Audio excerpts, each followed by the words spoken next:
El proper 1 de juny es presenten dues mobilitzacions que reflexen dos dels problemes político-socials que comparteixen una relació directa entre si.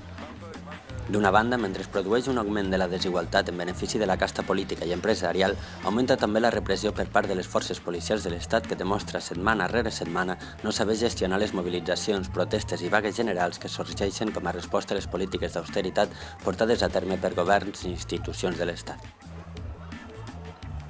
És en aquest sentit que el proper dissabte 1 de juny es convoca una manifestació a les 5 de la tarda a la plaça del Mercat del Clot en recolzament a 3 veïnes del mateix barri que seran jutjades el proper 5 de juny acusades de volcar contenidors durant la vaga general del 29 de març del 2012, cosa que en les seves paraules han traduït en desordres públics, danys i delicte contra la seguretat vial.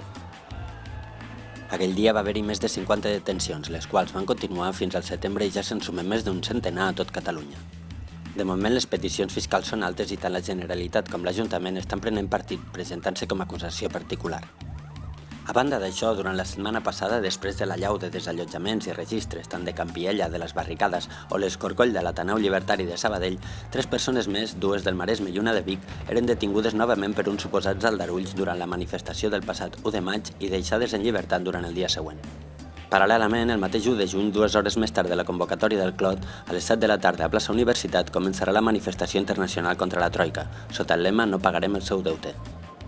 La Troika, formada per la Comissió Europea, el Banc Central Europeu i el Fons Monetari Internacional, amb l'ajuda dels governs neoliberals, utilitza el deute per desposseir els pobles dels béns comuns, els serveis públics i socials i enriquir les elits mundials. Ja s'ha demostrat que les polítiques de rescat de la banca i d'austeritat no serveixen per millorar l'economia i encara menys per garantir una vida digna a les persones.